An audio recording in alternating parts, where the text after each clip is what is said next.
Welcome back to Twisted Tales of Murder. On a quiet summer night in South Carolina's Low Country, two members of one of the most powerful legal families in the state were executed near their own dog kennels. The man who called 911 in tears, claiming he had just discovered their bodies, would later be convicted of their murders. This is the catastrophic downfall of a legal dynasty so deeply entrenched that, for over a century, its name was effectively the law in South Carolina's 14th Judicial Circuit. This is the story of Richard Alexander, Alex Murdaugh, a man born into privilege, power, and generational authority, only to be dismantled by greed, addiction, and what prosecutors would call a calculated act of desperation. But before we dive into this killer, who hid in plain sight, take a moment to like and subscribe so you don't miss any other twisted tales of murder. For more than 100 years, the Murdaugh family dominated South Carolina's Low Country legal system. From 1920 to 2006, 3 generations of Murdaugh men served as the region's top solicitor, the equivalent of a district attorney, for 85 consecutive years.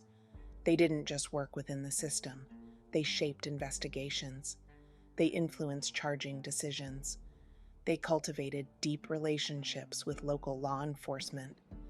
In the Low Country, the Murdaugh name carried weight in every courtroom, hospital, and police station. For many residents, they weren't just attorneys. They were the system. Alex Murdaugh was the heir to that legacy. He lived on a sprawling 1,770-acre hunting estate known as Moselle. He worked as a prominent personal injury attorney at the family's law firm PMPED. To the outside world, he appeared untouchable, wealthy, respected, powerful. But behind closed doors, the foundation of his life was collapsing. Driven by a secret opioid addiction and an increasingly lavish lifestyle, Alex was stealing millions of dollars from the very people who trusted him most, his own clients. He targeted the vulnerable. One of the most disturbing schemes involved the family's longtime housekeeper, Gloria Satterfield, who died in 2018 after a fall at the Murdaugh home. Alex encouraged her grieving sons to sue him so his insurance would pay out. A $4.3 million settlement was reached. The money never reached them. Instead, Alex secretly diverted nearly the entire settlement into accounts he controlled, and Gloria's sons didn't even know the money existed. By the time his financial crimes were uncovered, Alex faced 22 federal charges and dozens of state charges, including money laundering, wire fraud, bank fraud, and embezzlement. He would later plead guilty, receive 27 years in state prison and 40 years in federal prison, and be ordered to pay $8.7 million in restitution. But the dynasty's armor didn't begin to crack because of financial fraud. It began to crack on February 24, 2019. That night, Alex's younger son, Paul Murdaugh, allegedly intoxicated, crashed a boat into a bridge piling at high speed. 19-year-old Mallory Beach was thrown from the vessel and later found dead. Paul was charged with felony boating under the influence, resulting in death and injury. He pleaded not guilty and was awaiting trial.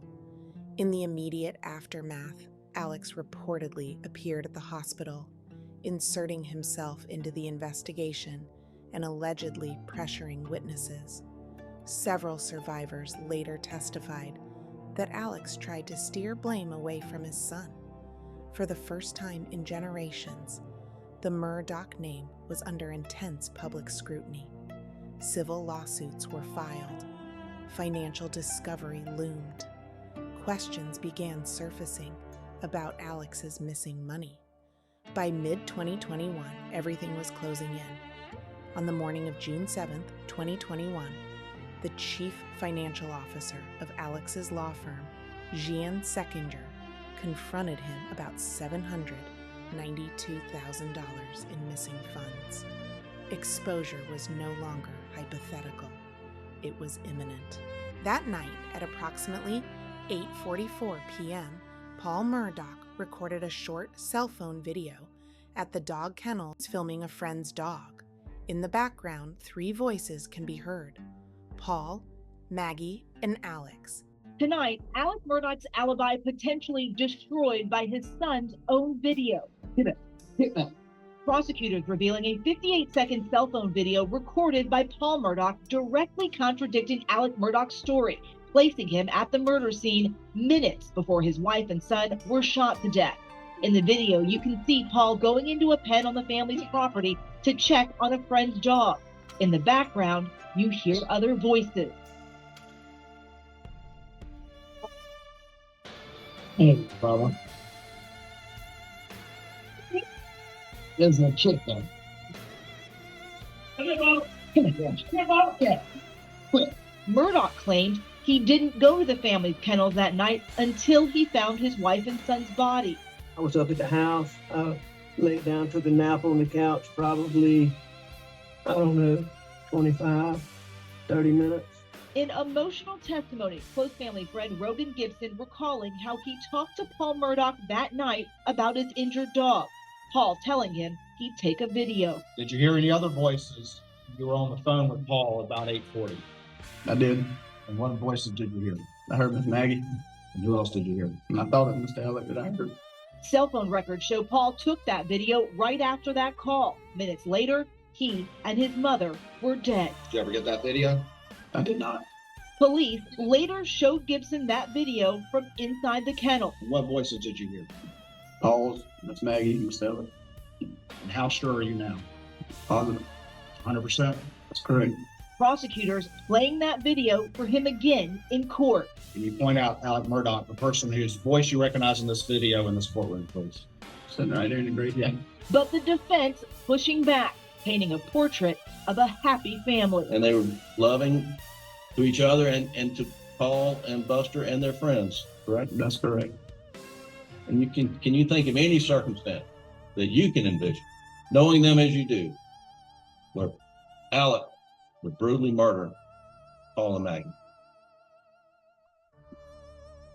Not that I can think of. Minutes later, Maggie and Paul were dead. Paul was shot at close range with a shotgun, sustaining catastrophic injuries. Maggie was chased, shot multiple times with a rifle, and killed as she tried to flee. At 10:06 p.m., Alex called 911. His voice cracked. He sounded panicked. He told dispatchers he had been napping at the house and had just discovered their bodies. But that 50-second kennel video became what prosecutors called the skeleton key to the case. For months, Alex told investigators he had not been at the kennels that night.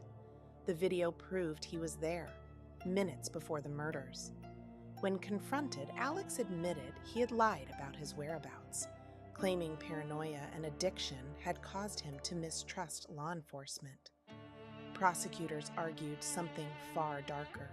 They suggested the murders were a calculated act designed to generate sympathy, delay financial scrutiny, and derail the boat crash civil case that threatened to expose his financial crimes. In a stunning move, Alex took the stand in his own defense. He admitted to lying about his finances. He admitted to stealing from clients. He admitted to opioid addiction, but he denied killing his wife and son. The jury wasn't convinced.